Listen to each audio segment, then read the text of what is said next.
Hi everyone, and welcome to a new episode of Intuitive Queens podcast. I am your host, Mara Marchesi, aka the Intuition Queen. If you're new to this podcast, welcome. And if you've been listening and watching this for a long time, thank you for coming back. So let me tell you a little bit about me. I am an intuitive and creative coach, a healer, psychic, and obviously a podcaster. And I'm really passionate to help people, entrepreneurs, and creative people to release any kind of blockages, fears, limitations, anything that stops them from being their true self. And I do that helping you to connect to your intuition, because I really think that trusting yourself is the most powerful thing and tool that we have, because nobody can stop us when we are able to trust our decisions and ourselves and what our soul wants us to do. And in doing that, we often come across a lot of obstacles that could be fears, could be limiting beliefs, could be subconscious situations that we don't even know about. And sometimes we feel stuck, we feel like we cannot move to the next level, and we don't really know why. And it doesn't matter if you're very successful, a little bit successful, how you define that. But my passion is really to help you to unlock all of your potential so that you can truly be yourself and create the life that you truly desire. And step into the frequency of abundance, love, success, friendship, anything that you truly want. So this podcast is here because I wanted to share as many stories as possible of people that have decided at some point to trust their intuition and really change their life. So you're going to hear all kinds of story, people that have gone through really traumatic experiences in their life, painful ones, some that actually didn't have that much of a challenge, but still they had to come out of the closet, as they say, to show the people that they were a spiritual being and they could actually create a life that was different from the path they had started with. This podcast is here to inspire you, to help you to get clarity, to take action. And I hope you find some help in here, either with the stories that I'm going to share or with the stories that my guests are going to share. All right, time to dive into the new episode. Enjoy it. Welcome back to Into the Queens podcast. Today I have Kate Turner, who is a former sales executive and poker player turned executive coach, and we have a lot to talk about. Hi, Kate. Hi, Mara. How are you? I'm good. How are you? Doing well, thanks. Excited to talk with you. Oh, I'm also very excited to talk to you. I just said that you're an executive coach, but I didn't really explain who you work with. And I'm really excited to talk to you for what exactly you do, because what you do, I feel it's crazy important. So before we dive in, just tell us a little bit who exactly you work with, and then we'll go into the episode. Sounds good. I work with mid-career corporate professionals who are facing burnout or dissatisfaction in their career. I work on a term I've coined the mid-career meltdown. And essentially, what that means is somebody who's hit an inflection point where they no longer identify with what it is that they do, or maybe they face something like job loss and they need to make a change, but are not sure what direction they need to take in order to regain fulfillment and re engage. And so that's what we work together on finding and setting the stage for taking the next steps. I love it. I love it because that's also my audience, but I obviously do a different kind of work, because Mm-hmm. I do more work on healing, emotional healing, and energy healing, and really figuring out what exactly who you are and what you want in life. So, and then taking that kind of step. So I feel like we work in the same way but differently, and it's so important. But before I get ahead of myself, because I have so many questions that I want to ask and I think this is going to be a brilliant episode, but I want to go a little bit backward and ask you, what led you to come here? Like, how was your connection to your intuition, if you ever had any? Yeah, I've always been a very intuitive person, and from a young age, I had an interest in people. What makes us who we are, what makes us tick, why do we want what we want? And so I started to learn about things like psychology at a very early Mm, age and started to think about how I could apply that to my career. And I've used my intuition to guide me through the path as I've continued to develop my career. And I think the only way you can describe it is using intuition because it looks very disparate. From the outside, I've gone yeah. through these cycles where I start with a big company and then I move to a smaller company and then I would take a break to play poker. And then I would Mm. start the cycle back over again, kind of reinvent myself and work at a big company in a different capacity, then work for a smaller company, and then take a break to play poker. Oh, okay, okay. Tell me about playing poker because this is so unusual, but it's so I mean, like I find poker such a great game because it's a mind game, and I'm interested so much in the mind. So tell me your passion for poker, where that came from, and what how that helped you. Yeah.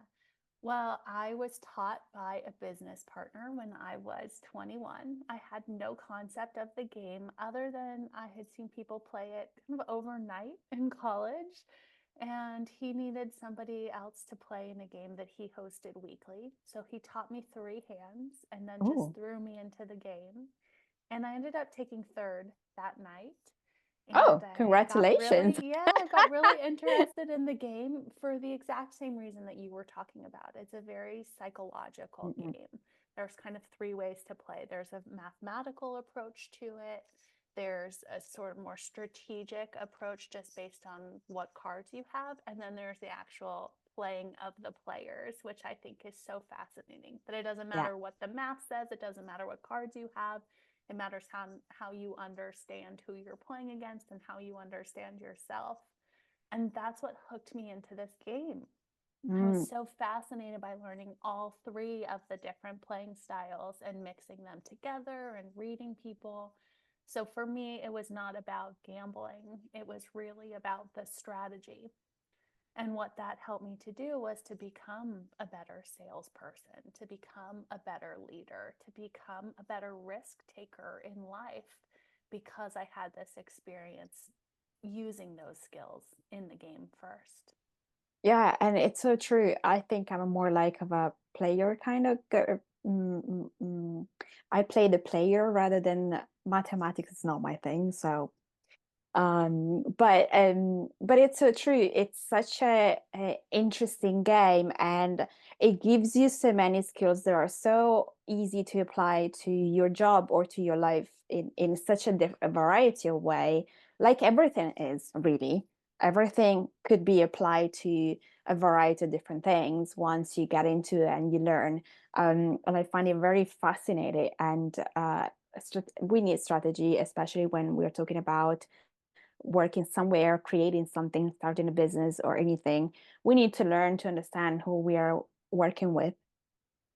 And sometimes we have to do some sort of calculation. And as you said, like taking risks is one of the things that we will always have to do that in life anyway. Yes, exactly. And the ability to calibrate to other people, to understand what they're thinking, what their Mm-mm. motivations might be, how to best interact with them. Some may call it manipulation or bluffing, but in reality, this is something that we're doing as individuals every day, whether Yeah, we're conscious of it or not. And so by playing this game, you can start to bring your awareness to how that really works and start to experiment with that in a way that there's lower stakes than there might be in your career or in your personal relationships. right, right. Okay, you said something interesting at the beginning. It's kind of like you had a pattern. You will go for big corporate, small place, poker, and then again, big corporates. So, what do you think that was? What was the process that you had in your mind that led you to go big corporate? Oh yeah, I'm successful. Oh no, I'm not happy anymore. Okay, let's go small. Yeah, okay, good. Not so much. Okay, let's go play. Well, here's the juicy thing. So, I think what led me to do that was dissatisfaction with what I was experiencing. And at the time when I was in my 20s and early 30s, I did not have the awareness that I myself was creating the environment that I was in. Mm. So while I was able to do the work that was in front of me, I was in sales and sales management primarily. I was really successful at that work on paper and I enjoyed the work, but I put a lot of pressure on myself and I would put myself in these environments that were very cutthroat. They did not necessarily embrace the whole person. They just looked at you as a number and a Mm. producer. And I felt like that was not a great environment for me. It was not nurturing. So I would seek to find these different environments or these slightly different roles that I thought would change the dissatisfaction that I felt with my career.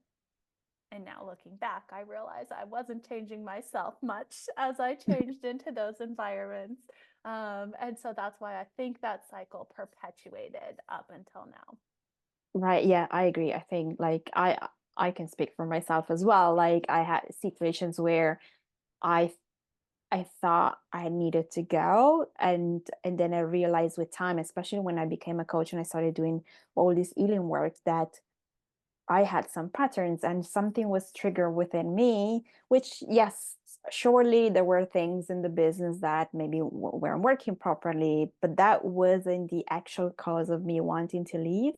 What was triggered was something emotional within me that needed to be looked at and released.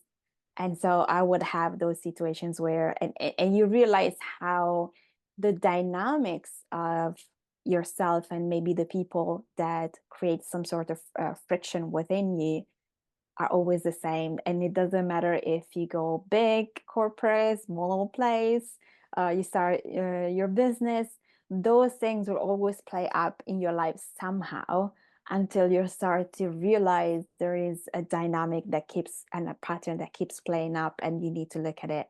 And once you see it, you're like, ah, okay. You're so And right. then you need to have the courage to want to go deep and look at it so then you can release it. Otherwise, you keep doing the same things. Yes, that's exactly right. And it is a personal thing that will show up in your business. If you run a business, it will show up in your teams if you're part of a corporate team. It will even show up if you're unemployed and taking a conscious break. And Right? sometimes that's what's needed. I think that's what poker was for me, was that ability to step back and say, okay, now I'm in control of this. But then I would still face some of those same struggles Mm. because what needed to change was within me first. And then once I started to work on that, I was able to make some of those external changes and recalibrate in the right ways. So when did that happen for you? You gone through some cycles. What age did you realize there was something that needed to change within you and that you then made the decision to actually do something about it? It was around my mid 30s. Yeah. Yeah. And I think those are also the people I normally, my clients, the normally I never marketed a age because I never wanted to. But I realized that the people that start coming to me are between 35 and 45. That's a big block. And then of course I have some people over in their 60s because obviously healing is for everybody and it's not necessarily, but this is the big block, 35, 45. And there is a common denominator in this age range, which is I am not happy with where I'm at. And that could be life. And most of the times it's both. It's professional and life. And one goes together with the other. And when you start to release all of the situations there, normally what happens is the relationships get better and then the career shifts. Do you find that it's the same for you? I do. There's something that happens between 35 and 45 just naturally in Mm-mm. terms of our hormones. There's something that happens in terms of having that level of experience, enough historical data to know what the patterns are, or to know, okay, I've reached um, expert level in something. Mm-hmm. I've been able to try and achieve something, and whether that actually worked or not can influence when we reach that point of inflection. But also, there's things like having kids at that Mm-hmm. point, which can drastically change our values system, or the decision not to can also then impact how we want to move forward. Yeah. There's also shifts in terms of where we thought we would be at that point. I think there's a milestone that Mm-mm. we all sort of unconsciously look to, whether Yeah. it's turning 30 or turning 40, um, that really can impact everything else that goes on in our life. And you're exactly right that if you are unhappy in your relationships, you will also start to see unhappiness show up in your professional relationships. And if you're unhappy in your job, that can oftentimes have an impact on your friendships, your family. And the inverse is true. If you Yeah. start to improve one, you will start to see improvements in the other as well. Yeah. Yeah.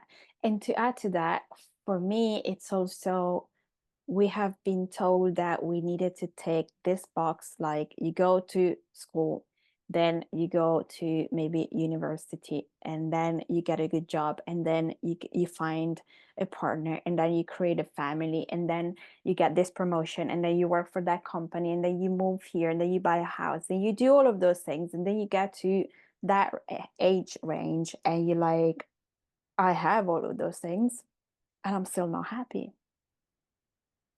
And that's when you start to question yourself, and you start to, and I think that the moment you start to be honest with yourself that you're not happy, that's when everything starts to kind of crumble in a way, because you then start to ask yourself questions to which you have to give yourself answers, and the answers are often not so pleasant, because you then start to go back, you go look back, and you start thinking, but I always wanted to be, I don't know, a musician, and I only decided to go study this because my parents wanted me to, or I so wanted to go traveling after I finished university, but I got this offer and I couldn't say no. Or whatever the situation could be. I mean, there are so many possibilities, but I feel like the moment you start to realize that, it's when everything starts to play in your mind, like you could have been this, you could have been here, what if this had happened, and that's when you start to get to feel lost, because you go back in time and you start thinking, what if I had chosen my dreams over what I had to be and do. It sounds like you've experienced this firsthand. No, I wouldn't know, not for me, to be honest. Actually, mine was such I don't it wasn't a smooth ride or rise ride, but it was a completely different, because I didn't follow any of those things. I always been more of a go with the flow, chase your dream, go for it. So I moved to, I'm Italian, so I moved from Italy to London later than I wanted to. But eventually my intuition was like, either you do it now or you're never gonna do it. And I was like, no, no, that's terrifying. The fact that I could never do that. And so I left everything and everybody, left the job that was really good. I left the boyfriend that wanted to marry me, and I left everyone, and I just moved by myself with no one, nothing, not much money. And I was like, I'm just gonna start over. I don't care. And I did.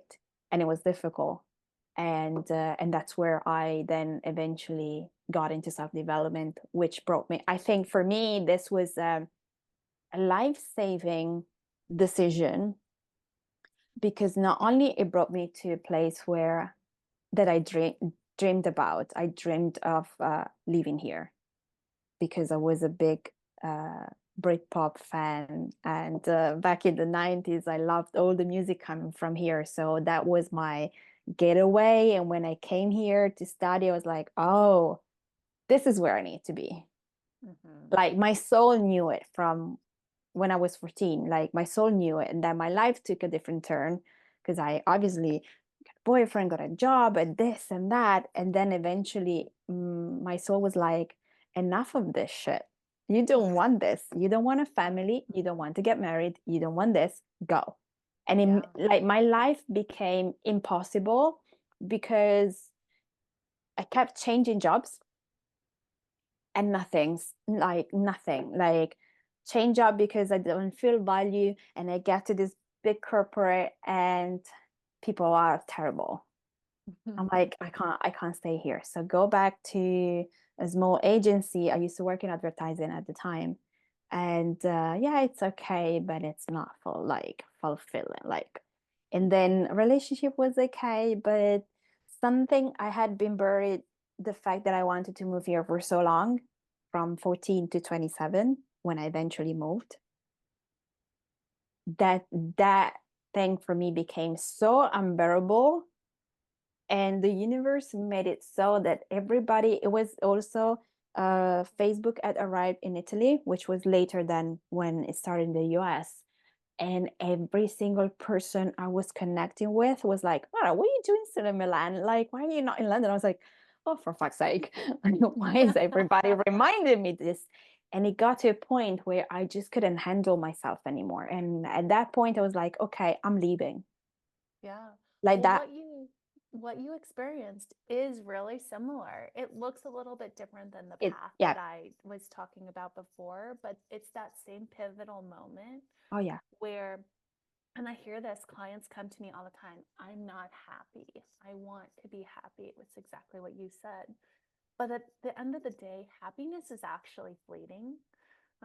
It's very hard to keep or to achieve and to sustain, Yeah. but other things are easier to sustain. Like satisfaction, actually, it's Mm-mm. easier. Contentment, the the nuance and what the difference is between happiness and contentment.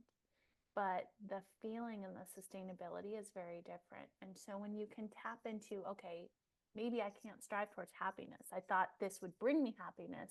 I have it now, it doesn't bring me there. Doing what you did and looking at, okay, well, what is that thing that I want? And for you, it was, I want to live in London. I don't know why exactly. There's some, fuzzy things around the music or the culture, but this strong intuition, this is what I want or this is what I need. And following that, then oftentimes what does end up resulting is happiness or joy Yeah. or It, satisfaction. for But me, it instead of resulted, going for that one thing, right? yeah. That feeling, it's actually what is that thing below it that will then maybe start to provide it. And we think that it's a home, we think that it's a partner, Mm-mm. we think that it's a job title. And oftentimes there's something within that that Yeah. does, right? Yeah. Yeah. Whether Yeah. it's adventure or love or safety or ego or whatever it is, there's no judgment on what it is, but getting to that root of it, then you can start to see where else that's going to materialize and how you can build that up. Yeah, completely. For me, definitely was freedom. Freedom Mm, is one of my core values, the mine biggest too. one for me. And so, it's applied on everything, like friendships. Like if I feel like I'm stuck and I am being kind of caged, then I'm out. Like, no. And that's how I felt. But I also think that some people have a specific calling to do something that is bigger than just, become successful in corporate or whatever.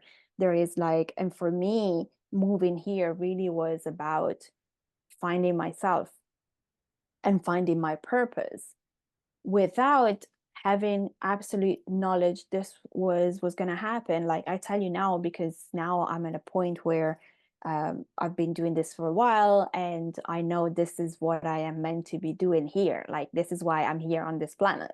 is to help other people find their way into living the life in their best way and heal from whatever is blocking them emotionally, energetically, and subconsciously, whatever that is. And that's what I train for, and that's also been what I experienced for myself and how I could change my life because I so wanted to. So I feel that there are some people that at some point have what it's called the dark night of the soul, Mm-hmm. and they shift completely, like everything changes. But they know it's kind of like they've known forever, but they have allowed other things to come first because that's how life is supposed to happen. And then there are some other people where simply are like, look, I've been doing this for this long and I just not rewarded anymore. Like I know everything. And I've met a lot of people. I've done this. Like I need a different challenge. But I think also that as much as things are progressing, there are still some gaps in this shift of perception. Like, okay, so I have all of those skills. I have life skills. I have work skills. I have creative skills that I just have naturally. And I'd like to do something completely different. Can I apply those skills? And what you get is no, because you don't have the experience. No, you need to start over. No, you need to do this. And and I feel that's sometimes what keeps people where they are because it's difficult to shift. And so people are like, okay, so I'm gonna stay here because I need the money because this is what I know, and it's still, or maybe they change company but they're still not happy because the fundamental is you got to a point where you plateau and you need something different. And it doesn't mean like you need to go into healing, to coaching. It could be something completely different. I don't know, you work in properties and you want to do music. I don't know, I'm making it so, but and I think that that's also a problem that a lot of people experience. And I'm talking because I talk to so many people, and there are a lot of gaps in this. And I wonder if that is also something that you see in your clientele. It is, yes. And as humans, we often want a quick and easy solution, right? Yeah. You said you'll identify something, you want to make this shift, but then, oh, you can't because it doesn't pay what you are used to making, or you don't have the experience, or you don't have this, you don't have that. That is a common thing that people will bump up against a couple of no's or couple of roadblocks and say, okay, that must be the sign that I can't do this. Mm-mm. But in reality, anything is possible. It just depends on what you're looking at in terms of, are your expectations that it will provide parity to what it is that you're currently doing? Are your expectations that it has to be the one and only thing that you do? Are you going to attach your identity to this aspect or to what you're currently doing, versus are you willing to say this will just be a facet of who Mm. I am and what I do? And it's in those smaller shifts that the energy can start to move towards making things possible. So, yeah, a lot of these kinds of passion projects that we may think are our purpose may not pay the bills, but Yeah. it's our own expectation that what we do professionally will define us and will support our lifestyle. So, with a lot of people, if like I have a friend who's a banker and she wants to shift to being a dog trainer. And she Okay. says, right? She says, it was my goal to become the highest power banker that I could. I did. I hate this. But I love training dogs, but it doesn't pay the bills.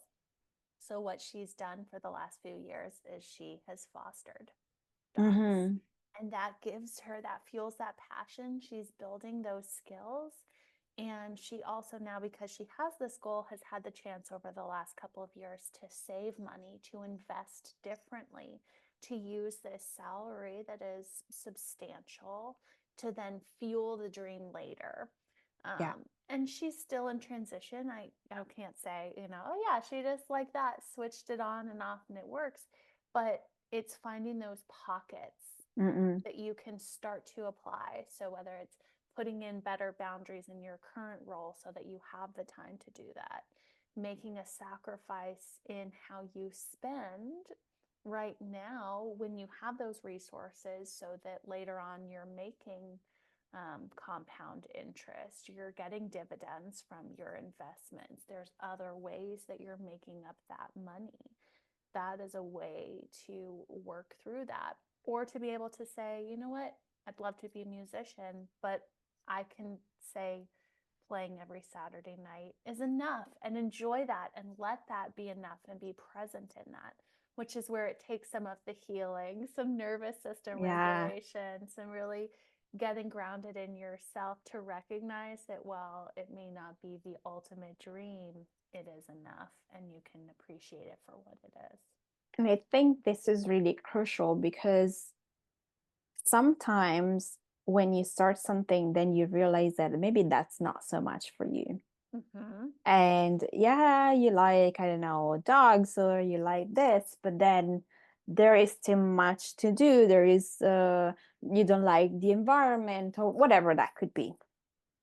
And that helps you to understand what you want and what you don't want, because I feel also that a lot of people are attached to childhood dreams. And then you feel like when you're unhappy or you are in that kind of situation where you feel lost or you're tired, that would have solved the problem. And then oftentimes when then if you start small, like you said, maybe you play on a Saturday night, maybe you do this, maybe you do that, then you realize what really is all about, and if really makes sense for you. And if it does make sense for you, then as you said, as your friend is doing, you start to make a plan for eventually in the future, maybe I know starting dog training school, for example, rather than um, create something different. But I feel that those are steps necessary, first of all, because you learn to understand how you behave in those situations. It's not like how you behave in your dreams in those situations, but you how you actually behaving in those situations.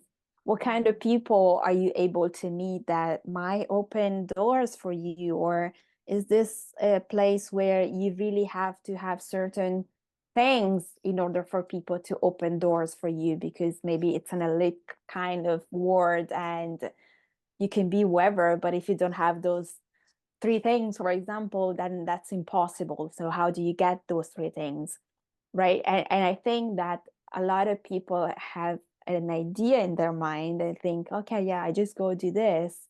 But taking small steps to see, first of all, if that's for you, it's important. And then what exactly do you need to eventually shift? Yes. I had a client who wanted to shift from higher education to nursing. And Mm, talk about a major shift. He needed to go back to school, he needed to go back through internships. And so before he went and did that, I asked him, are you sure that this is the only path to get where you want to go? Right? And what can you do to make sure that that is true? It was in talking with people, it was meeting with the schools, and it was even looking at, and this had never occurred to him, are there options to get into healthcare or something like nursing that doesn't require mm, schooling? Because every path that he was looking at would say, yeah, you have to go back to school, you have to have these right. degrees. But it wasn't necessarily a specific role that he was seeking. He was wanting this change of environment. He wanted to be on his feet. He wanted to be engaging with people. And so by looking at, okay, is there something else that's non-traditional that's going to be really similar that wouldn't require me to go back to school? Ultimately, what he found was no. But what that did for him was clarify, yes, I do want to commit to school. I do want to do this, right? And I've looked at all of the paths and now I'm clear. But for a lot of things, there are these opportunities where you can. It might take a little bit longer, it might pay a little bit less, but it gives you that chance to maybe try it or to go after it or to then say, no, I really am convicted and clear on this is the path for me. And it's in those moments when you've taken the risk, when you've tried something, that then your intuition can really kick in and say, yeah, this is a clear yes, or no, that was enough, and I Yeah. can let that go. Yeah, and I feel that we're always having messages from our intuition, and just we decide not to listen to those Mm-hmm. because we start to go with our mind and our ego. This pays me, I don't know, this much less, so I can't do it. But as you said at the beginning, it's about maybe change what you're spending, and then you can fit into this lower income. But and it's about taking a risk and trying to maybe find a way out into feeling more fulfilled, because one of the things that it's important also to understand is that things are going to always change and evolve, and so you start from lower, but you never know where that place can take you, where that job can take you, where those people can take you, where you can take yourself once you are in that state of mind and emotions that is fulfilling and happiness and whatever else. But also really having clarity on where you can go, like you said, like you just mentioned, because if you make a decision just because you're tired of where you're at and this other position feels better because it's what you always want, it's what you feel you want, but if that's not clear onto you what exactly you can do, because going, like, I think the majority of people will tell you need to go back to study.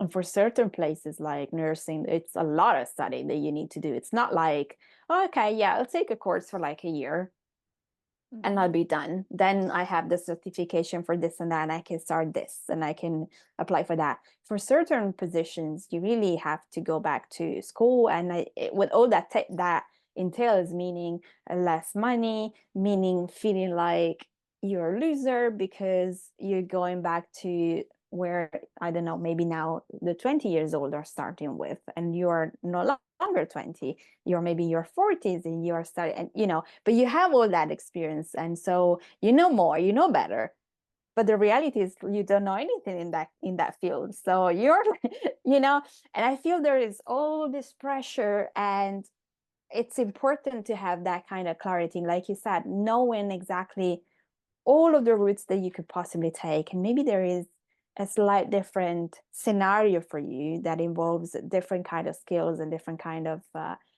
things to do, but it's still the best the, for you because it gives you what you actually want. Mm-hmm. As you're talking about that, what's coming up for me is what I hear day in and day out of people focusing in when they're in this situation on what it is that they're doing more so than who they are being. Mm-mm. And so you want to change, you want to go from higher education to nursing, you're changing what it is that you're doing. And you're also, right, of course, changing who you're being in the process. Yeah, But when there's the focus on only what you're doing, then you can change what it is that you're doing, but you're still going to be that same person who shows up in that role. So without doing that work ahead of time to figure out, okay, well, who do I want to be and why do I want to be that? What does it align to in terms of my values, in terms of my vision, in terms of my lifestyle? When you get clear on that piece of it, you can then start to see in your current role, how can you actually be more of that yeah, today and potentially make that situation better? And if you can't, then it gives you that clear next step of leaving and doing something different or being somewhere different. But that's a much easier jump to make once you yeah, either have improved your situation by changing who you've been or getting the clear answer of that's not possible. And now I really know what that looks like and have a clear why behind it. Because once you have that clarity, then you're unstoppable. Yeah. It's easy to see the next steps. It's easy to have confidence in taking a pay cut for a while or putting yourself out there in a vulnerable way to ask for help or to be comfortable being the 40-year-old in a class of 20-year-olds because you have so much conviction. But that's the step that a lot of people miss. They Yeah. don't take the time. Yeah, and you know what I feel, it's also a reason for it. And I can see that with the people I'm working with, my clients, because those things happen to me sometimes. Like they are so attached to their identity as that title that it's difficult to release that and know who you are without it. And so a lot of the work that I do is about helping people to understand who they are right now. Mhm. Because one of the things that I've seen over time is that a lot of people get stuck in who they used to be. And they think they are that person now, although that person was 5 years ago. And and I think there is a difficulty in really also having the courage to be who you are, because we have learned to please other people, to not do certain things. We've been told, especially as women, we've been told we are too much, too sensitive, to this, to that. And so we have created a sort of persona that fits whatever situation. And when you strip that off, then automatically you're like, so now who am I? and and it's difficult to make a decision from that place, even when you're like, okay, I'm so done with this job, I need a break, and I have the possibility to be without working for 6 or 12 months, so I can go travel and do this and do that. But there is that moment where you're, okay, so who am I now? Because I don't know who I am. I don't, and how do you make a decision with clarity when you have no idea, or there is this in between space where you feel lost because you used to be seen as successful because you were this, or that's how you perceived yourself more than anything. You used to do all of the things, you used to be part of all of the things, and now those are gone. And so who are you? And most of the times people struggle with that because we attach ourselves to a title. And I see also with mothers, I'm like, okay, but who are you when you're not a mom? Who are you when you're not a wife, a friend? Who are you? Who am I talking to right now? Because a lot of the times I ask a question and they talk to me about their kids. I'm like, I am not asking you a question about your kids. I am asking you, who are you? And I feel that's such a powerful thing that people don't really realize about it. And so they feel they need to fill this gap with something else right away. So much comes down to our identity. And it's weird to think that between 35 and 45, we would have an identity crisis. Shouldn't you Yeah, know who you are by that point? But unfortunately, the reality is that something oftentimes shifts then, whether it's you making the decision that you're unhappy and need to make a change, or whether it's the world giving you a health scare or a layoff or a divorce that causes you to have to question it. yeah, It's one of those things that just feels terrible. There's a lot of grief towards it, no matter yeah, what happens and no matter which identity is being challenged. But when you actually do address that question and start to take some of those actions to test it and to reevaluate, then the path opens up. That's the beauty of it. Is the work doesn't have to take that long and doesn't mm-mm, actually have to be that deep if it's intentional. And then yeah, that path opens up. But the more that we resist it, the more that we either stay where we're stuck or try to change what we can change, right, immediately, instead of really looking at what truly needs to change, the more we stay in that, the messier it gets and the longer it goes on. Yeah. Yeah. Yeah. And I feel also there is a need to learn how much you're worthy of Hmm. whatever it is that you're dreaming about or you would like. Because I feel like, I know for me, it's been my journey, but it's also a journey that I take my clients on, because there is a difference between feeling self-confident and feeling worthy of yourself, of your life, or what you dream about, of making a certain amount of money or whatever that is, or having a certain kind of love or whatever that is really at the core of taking certain steps and making certain risks. Because if you don't feel worthy, there's always going to be a voice inside of you saying, this job is a little bit too much. You don't have all of the competence that you need to do this. Or yeah, maybe later, but not yet. You're not ready. You're not prepared enough, or whatever that could be. And I feel that it's something important to work on, because especially when you strip yourself from whatever made you feel like you were good and all was working, even if you weren't happy, then it's very easy to go low, go, oh, but this is not really for me. That like I can't possibly apply for this, even after I've taken all of the certification, or even after I have all of this clarity, but this is still like maybe I wouldn't be able to. Do you feel you find that with your clients? I hear things like, well, I don't have the certification, or I don't directly match all of the qualifications on the job description, or they've only promoted men, so how could I possibly be qualified to be promoted? I hear things like that a lot, Yeah. but there's only so much that coaching can do in those Oh yeah. areas, right? It A lot of that does need to come from either a healer or a psychologist. Where coaching really comes into play is meeting you where you are now and assessing where you want to go and what that gap looks like. And so, if there is something that's preventing you from truly stepping into what's right now, that's a great thing to address before you do get to coaching, because coaching is going to be so action oriented moving Mm-mm. forward.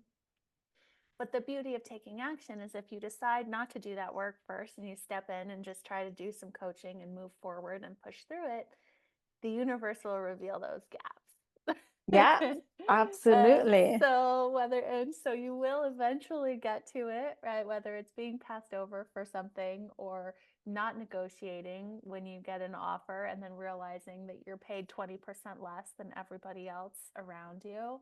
Um, or whether it's just, suddenly having this kind of awakening moment, it does come. So I think that no matter which way you approach it, eventually, if you are paying attention and you do care about progressing, you'll get to that point where you're ready to do that work. But whether you're hearing it now loudly and feel compelled to do it now, or whether you want to keep on this process and trust that at some point you'll be ready, I think that's okay, because we oftentimes as women will think, oh, we have to do it all now, Mm-mm.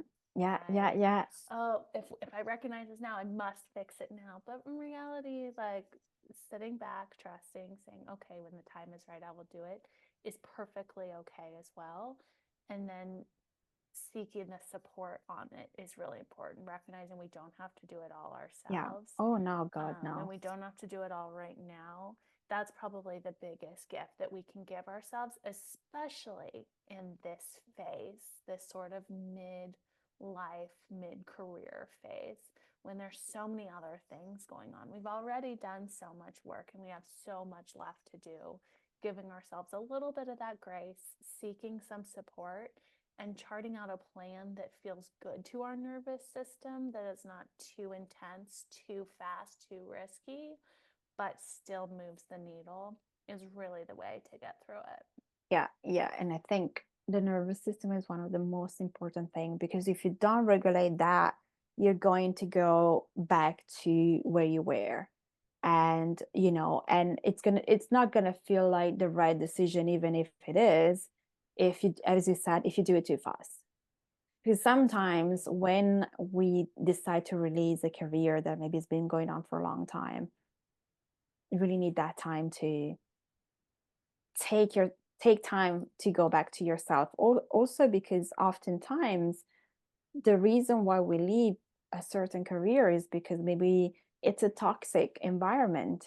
And so that, I call it PTSD, because I worked for years in property management here in London. And at some point I had to take this job.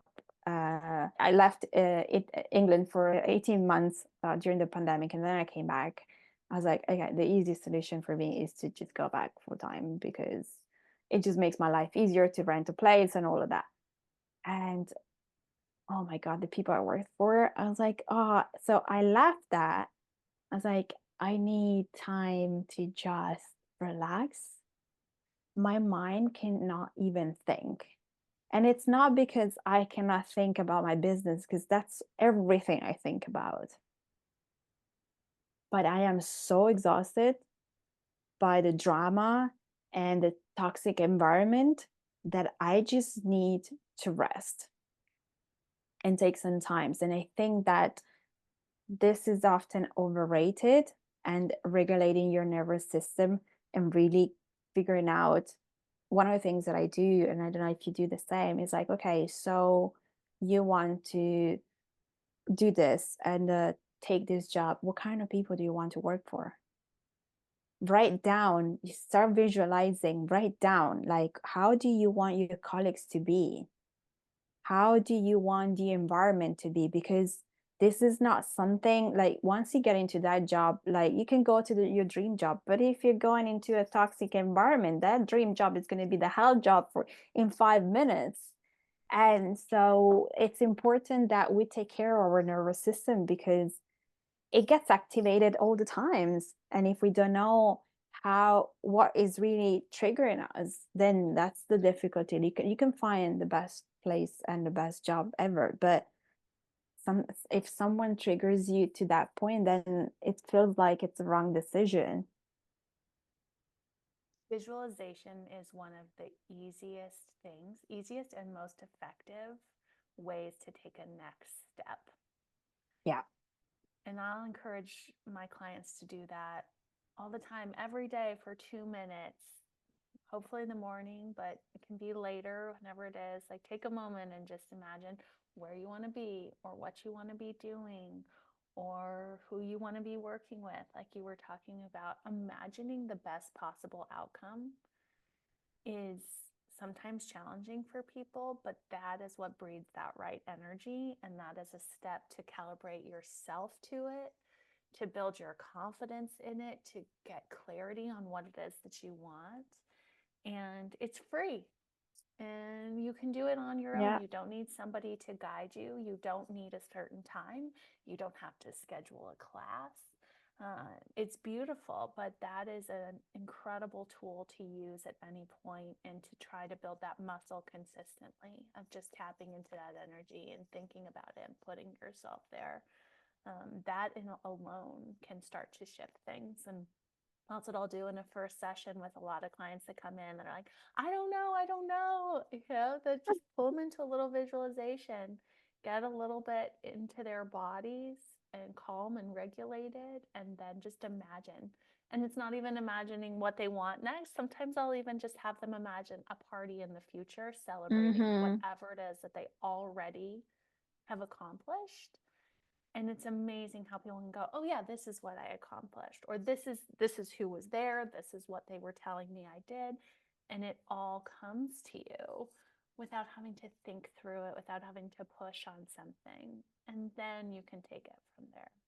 Yeah, and what you desire is already in your energy anyway. It just that it's oftentimes so difficult to think how you get there, because we're so fixated on the, how do I do this?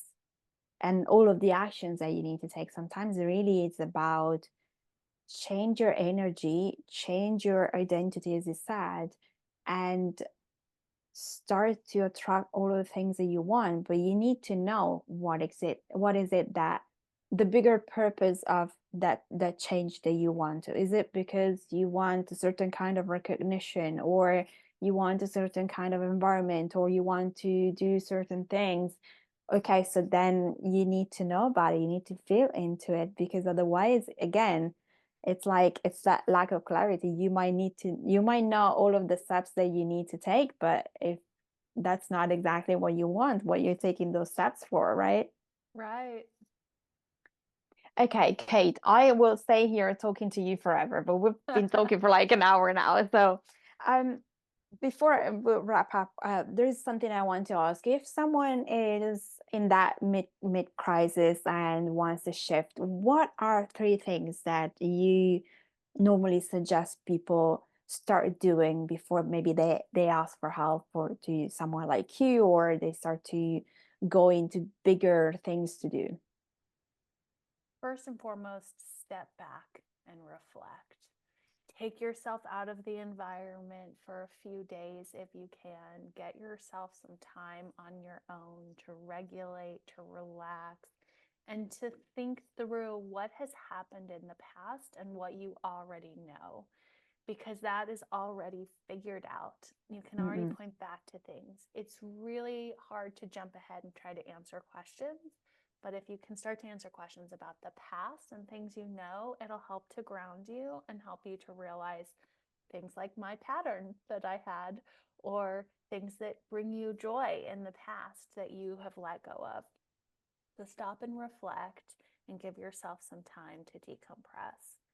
And then think about what are those values that are not being expressed right Mhm. now, and where can you start to express those in little ways where you currently are without making changes.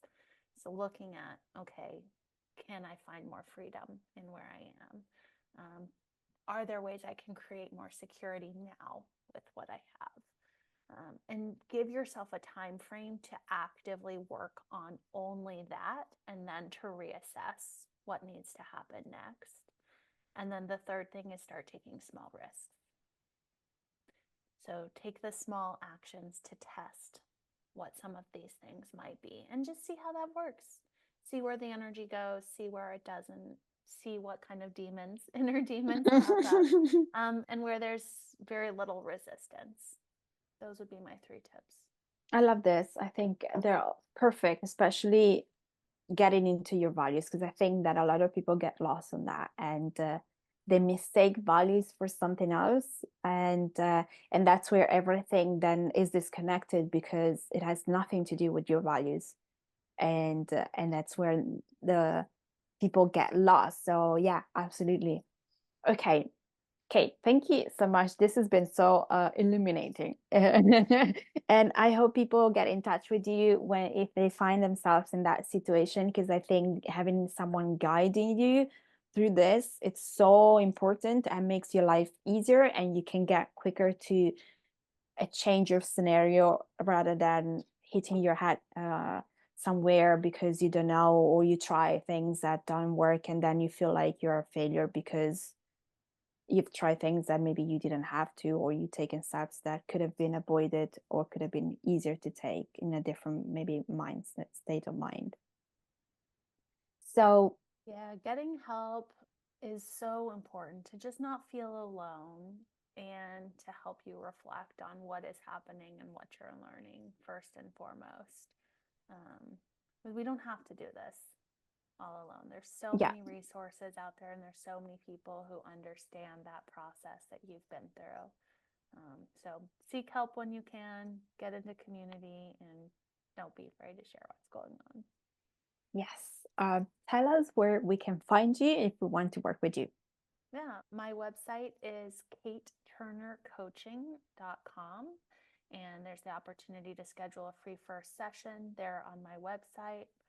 I am also very active on LinkedIn. You can find me at Kate Turner 9, and then my Instagram is All In with Kate. Oh, nice. Well, Kate, thank you so much. Very last question. what is something that you would like to say, an advice that you would like to give to the listeners out there that might be listening to this podcast that you feel might be helpful for them? I would say uh, don't press yourself on answering the big questions like what's next or what is my purpose. Break them down into smaller chunks, like what can I do right now? Or who am I being right now? Or how can I live more freely today? Look at that in smaller chunks, and the bigger questions will get answered over time. I love that. It's so true. So, so true. Sometimes we get so stuck on the big question and we forget about it, the little thing, and the little thing can take you somewhere very different and more powerfully. Yeah, yeah, yeah. Okay, thank you so much, Kate. This was such an amazing episode. So thank you for being on my show. Oh, thank you very much. I hope you love this episode as much as I do. And if you want to get in touch with my guests, every detail is in the show notes. If you want to work with me, you can just go to my website, theintuitionqueen.com. Follow me on Instagram. Just go to the intuition queen or the_intuition_queen. You can find me in both ways. And if you love this episode, if you like this episode or any other episode of this podcast, I would really appreciate it if you could leave a review on iTunes. This will really help me to grow the podcast and get more amazing people and just spread the message everywhere. Well, thank you for listening and thank you for watching. Your Bye. future's at the